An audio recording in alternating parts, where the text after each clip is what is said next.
नमस्कार, आप देख रहे हैं इंडिया डेली। आपके साथ मैं हूं मोनिका सिंह। भीषण जंग के बीच ईरान की टेंशन बढ़ रही है। इसराइल के खिलाफ एकजुट हुए हैं मुस्लिम देश। तकरीबन 8 मुस्लिम देशों ने इसराइल को चेतावनी दे दी है। जेरूसलम पर पाबंदी को लेकर जताई नाराजगी। अल-अक्सा मस्जिद में नमाजियों को रोकने पर विरोध। अल-अक्सा मस्जिद को जल्द बहाल करने की, खोलने की मांग जो है वो की गई है। तो देखिए किस तरह के लगातार अब जो अपडेट्स है वो आ रहे हैं। घटनाक्रम किस तरीके से बदल रहा है। भीषण जंग के बीच ईरान की टेंशन बढ़ी। इसराइल के खिलाफ एकजुट हुए मुस्लिम देश। तकरीबन 8 मुस्लिम देशों ने इसराइल को चेतावनी दी है। जेरूसलम पर पाबंदी को लेकर ये नाराजगी जताई गई है। अल-अक्सा मस्जिद में नमाजियों को रोकने पर विरोध। अल-अक्सा मस्जिद को जल्द खोलने की मांग की जा रही है। तो देखिए लगातार ईरान, इसराइल, अमेरिका के बीच जंग चल रही है। इन सब के बीच जो खाड़ी देश हैं, जाहिर तौर पर उनका रुख भी यहां पर बहुत महत्वपूर्ण हो जाता है, क्योंकि बड़ा प्रभाव इन्हीं देशों पर पड़ रहा है। सीधे तौर पर ईरान जो है वो अमेरिका पर हमले नहीं कर सकता, इसीलिए जहां भी, यानी कि खाड़ी देशों में जहां भी अमेरिकी बेस हैं या फिर अमेरिका से जुड़े संगठन है, उन्हें निशाना बनाया जा रहा है। अमेरिकी सैनिकों को निशाना बनाया जा रहा है। इन सब के बीच यहां पर कहीं ना कहीं इसराइल, जो कि यहूदी देश है, ऐसे में इसराइल के खिलाफ यहां पर मुस्लिम देश जो है वो एकजुट हुए हैं। तकरीबन 8 मुस्लिम देश हैं जो एकजुट बताए जा रहे हैं और इसराइल को चेतावनी जारी कर दी है। जेरूसलम पर पाबंदी को लेकर ये नाराजगी जो है वो इन देशों की सामने आई है, मुस्लिम देशों की। अल-अक्सा मस्जिद में नमाजियों को रोकने पर विरोध जताया गया है। अल-अक्सा मस्जिद को जल्द खोलने की मांग की गई है। तो धीरे धीरे ये तस्वीर जो है ये और ज्यादा साफ होगी। एक तरफ ये जो मुस्लिम देश हैं, जो खाड़ी देश हैं, अरब देश हैं, ये कहीं ना कहीं अमेरिका के सामने मजबूर हैं। हालांकि ये किसी भी तरीके से इसराइल के साथ भी नहीं है, लेकिन अमेरिका के सामने ये झुकने को मजबूर है। और इन सब के बीच अगर देखें तो ईरान लगातार ये कह रहा है कि वो इन खाड़ी देशों का दुश्मन नहीं है, लेकिन चूंकि इन्होंने अमेरिकी बेस यहाँ पर बनने दिए, ऐसे में अटैक इन पर हो रहे हैं और इन्हें इसका खामियाजा उठाना पड़ेगा। और इन सब के बीच यहाँ पर इसराइल के खिलाफ ये मुस्लिम देश जो है एकजुट हुए हैं। अब इन मुस्लिम देशों का एकजुट होना क्या इस पूरे युद्ध में एक नई तस्वीर जो है वो देता है, या इससे ईरान को मजबूती मिलती है, ये देखना होगा। और वहीं मुज्तबा सरकार के समर्थन में उतरे हैं ईरानी नागरिक। ये बड़ी खबर आपको बता रहे हैं। करज शहर में हजारों नागरिक सड़कों पर उतर आए हैं, जुट गए हैं। ईरानी सरकार और सेना के समर्थन में नारेबाजी, ईरानी झंडा लहराते हुए समर्थन में नारे लगे हैं। अब ये तस्वीर थोड़ी अलग इसलिए हो जाती है क्योंकि ये वही ईरान है जहां पर कुछ समय पहले, या फिर आप मान लीजिए तकरीबन 1 महीना पहले, यहाँ पर बड़े पैमाने पर यहाँ की जो सरकार थी, शासन था, जो कट्टरपंथ शासन था, उसके खिलाफ लोग सड़कों पर थे। लेकिन अब ये तस्वीर जरा जुदा है, ये अलग है, क्योंकि अभी जो मौजूदा सरकार है, अभी मुज्तबा सरकार के समर्थन में उतरे हैं ईरानी नागरिक, एकजुट नजर आ रहे हैं। करज शहर की तस्वीरें जहां पर हजारों नागरिक सड़कों पर उतर आए हैं, एकजुट हो गए हैं और ईरानी सरकार के समर्थन में, IRGC के समर्थन में ये नारेबाजी कर रहे हैं। ईरानी झंडा लहराते हुए समर्थन में नारेबाजी करते हुए दिखाई दे रहे हैं। वही सड़कें हैं जहां पर ईरान के शासन के खिलाफ भी, कट्टरपंथ सरकार के खिलाफ भी, यहाँ की सेना के खिलाफ भी नारेबाजी हो चुकी है। लोग सड़कों पर उतर आए हैं, आजिज भी थे। और इसी बात का हवाला अमेरिका ने दिया और उसके बाद ईरान में अगर हम देखें ये युद्ध की शुरुआत हुई। अब ये तस्वीर जो है जरा अलग नजर आ रही है और ये तस्वीर जाहिर है ईरान की सरकार के लिए ये राहत की खबर है, क्योंकि अभी मौजूदा वक्त में यहाँ के जो लोग हैं वो एकजुट नजर आ रहे हैं, वो अपनी सरकार के साथ हैं, वो IRGC के साथ हैं और तस्दीक कर रही हैं तस्वीरें। और वहीं अगर हम देखें तो अमेरिका से खबर आ रही है, व्हाइट हाउस की प्रेस सचिव का बड़ा बयान आया। व्हाइट हाउस की प्रेस सचिव का स्टेटमेंट आया। ईरान के साथ बातचीत हो रही, कैरोलिन लिविट्स की तरफ से कहा गया, बातचीत सकारात्मक दिशा में बढ़ रही है। बयानबाजी और जमीनी हकीकत में बड़ा अंतर है। ईरान निजी तौर पर अलग संदेश दे रहा है। अब ये जो स्टेटमेंट है ये बहुत ज्यादा कंफ्यूजिंग है। एक तरफ आप लगातार ईरान पर अटैक कर रहे हैं, ईरान पर हमले कर रहे हैं, और दूसरी तरफ आप ये कह रहे हैं कि ईरान से बातचीत हो रही है। कैसे बातचीत हो रही है, ये व्हाइट हाउस की तरफ से प्रेस सचिव जो है व्हाइट हाउस की उनकी तरफ से स्टेटमेंट आया कि ईरान के साथ बातचीत जारी है। बातचीत सकारात्मक दिशा में बढ़ रही है, यानी कि पॉजिटिव दिशा में बढ़ रही है। बयानबाजी जो हो रही है और जमीनी हकीकत में बड़ा अंतर है। अब किसकी बयानबाजी है जो असल हकीकत से कोसों दूर है?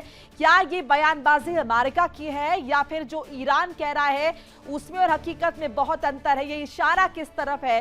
क्योंकि अभी मौजूदा तस्वीर जो है वो बहुत ज्यादा धुंधली है। वीडियोस जारी हो रहे हैं जहां पर अमेरिका कह रहा है कि हमने ईरान को नुकसान पहुंचा दिया है, ईरान ये कह रहा है कि हम यहां पर घुटने टेकने को तैयार नहीं है। दोनों की अपनी अपनी शर्तें हैं और अमेरिका दूसरी तरफ ये भी कह रहा है कि ईरान के साथ हमारी बातचीत हो रही है, सकारात्मक बातचीत हो रही है। तो फिर आखिर आप क्यों कह रहे हैं कि ईरान की सत्ता को मिट्टी में मिला देंगे, ईरान की सरकार को मिट्टी में मिला देंगे? बहुत सारे स्टेटमेंट्स एक के बाद एक दिए जा रहे हैं। अब इन स्टेटमेंट्स के मायने क्या है? क्योंकि अगर इन्हें इंटरप्रेट करें तो ये कंफ्यूजन और ज्यादा बड़ा हो जाता है जब तक कॉन्क्रीट कुछ निकलकर सामने नहीं आता। क्योंकि कॉन्क्रीट यहां पर एक ही तस्वीर है, वो तस्वीर ये है कि युद्ध खत्म हो जाए, तभी सकारात्मक असर नजर आएगा इसका, ना सिर्फ अमेरिका इजराइल ईरान पर बल्कि वर्ल्ड वाइड।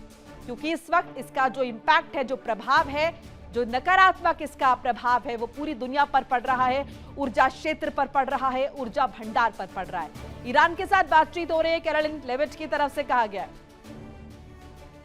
और इसी पर ज्यादा बातचीत के लिए मेरे साथ मेरे सहयोगी नासिर जुड़ रहे हैं। नासिर, इतने सारे स्टेटमेंट्स हो चुके हैं, इतना ज्यादा कंफ्यूजन हो चुका है, ईरान की सत्ता को उखाड़ फेंकने वाले हैं, ईरान का नुकसान करने वाले हैं, दूसरी तरफ ये भी कहना कि हमारा तो ऑब्जेक्टिव पूरा हो चुका है, ईरान में सत्ता परिवर्तन हो चुका है। और फिर उसके बाद एक ये मैसेज आता है जहां पर ये कहा जा रहा है ईरान के साथ बातचीत हो रही है। अब किस पर बिलीव करे, कैसे इंटरप्रेट करे जो ये पता चल पाए कि एक्चुअल में हो क्या रहा है?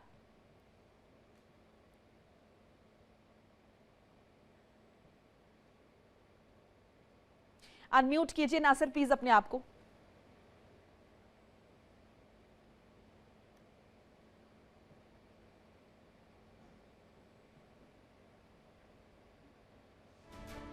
नासिर, आपकी आवाज नहीं आ रही है, लौटेंगे आपके पास। तो देखिए, बड़ी जानकारी आपके साथ साझा कर रहे हैं, व्हाइट हाउस की प्रेस सचिव का बड़ा बयान आपको बता रहे हैं। ईरान के साथ बातचीत जारी है, बातचीत हो रही है, ये कैरोलिन लेविट की तरफ से कहा गया है। बातचीत सकारात्मक दिशा में बढ़ रही है, बयानबाजी और जमीनी हकीकत में बड़ा अंतर है, ये भी कहा गया है।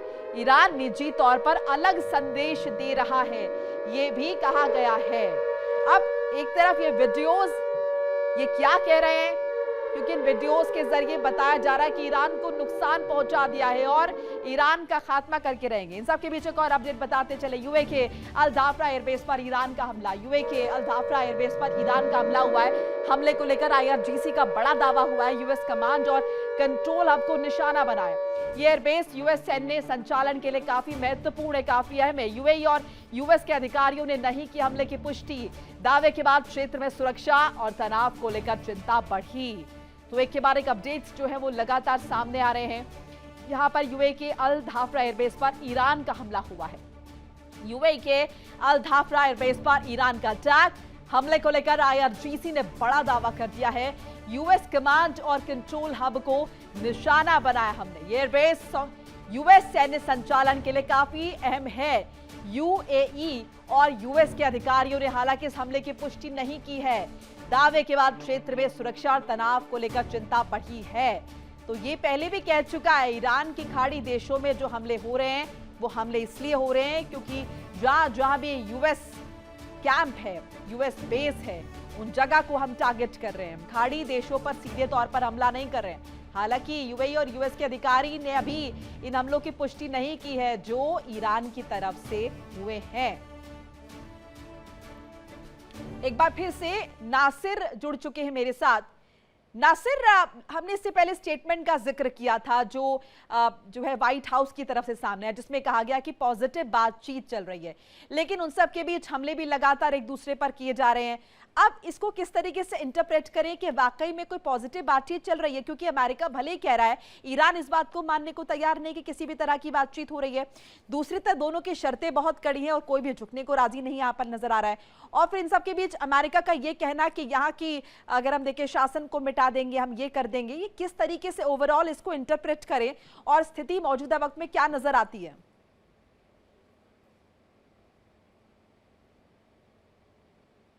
नासिर, आपकी आवाज नहीं पहुंच रही है मुझ तक।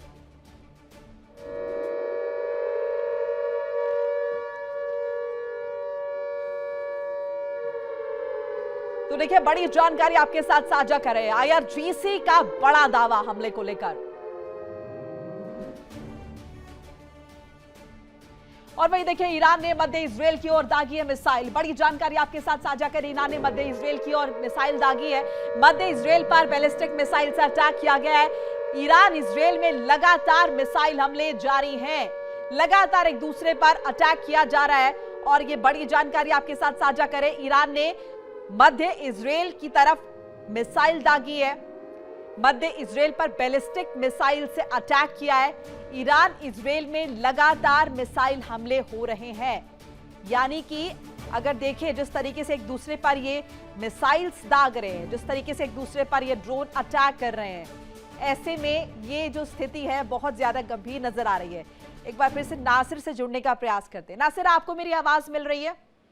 जी जी जी नासिर, एक के बाद एक दूसरे पर हमले हो रहे हैं, ईरान हो, इजराइल हो, वो लगातार हमले कर रहे हैं। अमेरिका भी इस कड़ी में पीछे नहीं है और उन सब के बीच अमेरिका का लगातार ये कहना कि बातचीत हो रही है, क्या हकीकत नजर आती है आपको? देखिए मोनिका, पहले हमें ये बात समझनी चाहिए कि जो हमला हुआ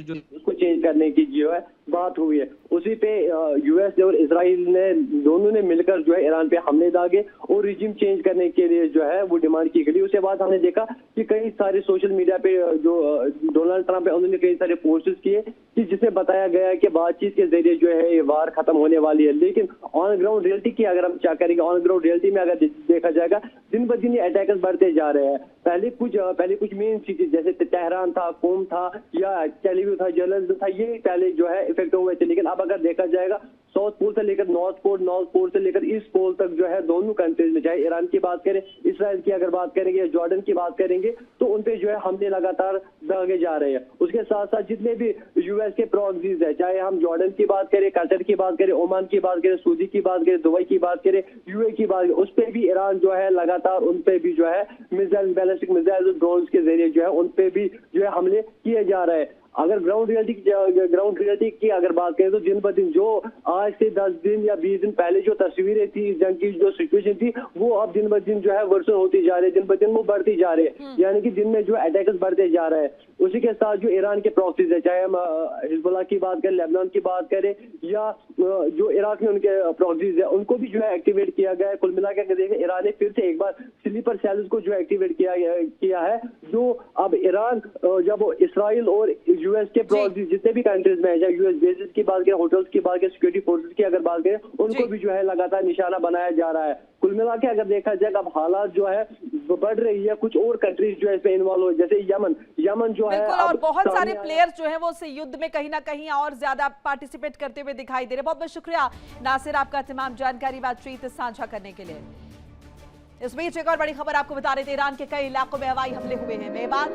मेहराबाद अंतर्राष्ट्रीय एयरपोर्ट पर विस्फोट हुआ है। हवाई हमले के बाद एयरपोर्ट पर लगी आग।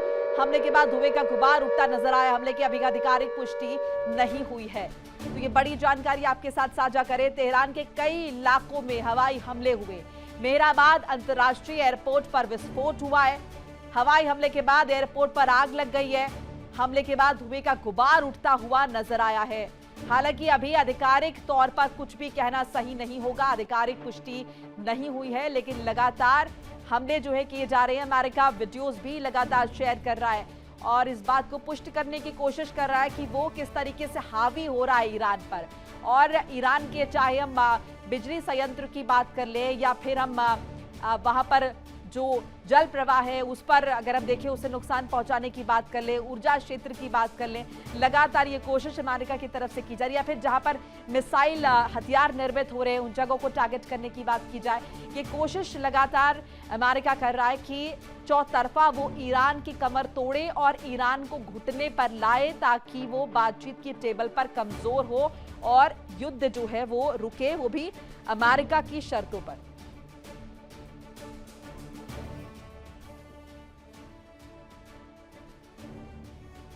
और सिर्फ ईरान नहीं, मध्य बेरूत में हिजबुल्लाह के ठिकानों पर भी हमला हुआ है। मध्य बेरूत में हिजबुल्लाह के ठिकानों पर अटैक, 100 से ज्यादा ठिकानों पर एयरफोर्स की स्ट्राइक हुई है। हिजबुल्लाह की कई बिल्डिंग को तबाह किया गया है। ये बड़ी जानकारी आपके साथ साझा कर रहे हैं। हिजबुल्लाह के ठिकानों पर भी लगातार अटैक हो रहे हैं, क्योंकि हिजबुल्लाह भी लगातार, अगर हम देखें, वो इजराइल पर अटैक कर रहा है। वो जो भूमिका है, जिस तरीके से वो समर्थन देता है ईरान को, वो लगातार सक्रिय नजर आ रहा है। मध्य बेरूत में हिजबुल्लाह के ठिकानों पर अटैक, ये बड़ी जानकारी आपको बता रहे हैं। 100 से ज्यादा ठिकाने बताए जा रहे हैं जहां पर एयरफोर्स की स्ट्राइक हुई है। हिजबुल्लाह की कई बिल्डिंग्स को इस हमले में तबाह किया गया है, नुकसान पहुंचाया गया। और इजराइल लगातार पहले इस बात का जिक्र कर चुका है, वो साफ कर चुका है कि जब तक ये हूती विद्रोही या फिर कहे कि हिजबुल्लाह को पूरी तरह से इनका सर्वनाश नहीं कर देगा, इन्हें नष्ट नहीं कर देगा, तब तक ये जो जंग है वो खत्म नहीं होगी। यानी कि अपने अपने यहाँ पर अगर हम देखें, वो एम है, अपने अपने टारगेट है, अपने अपने मिशन है।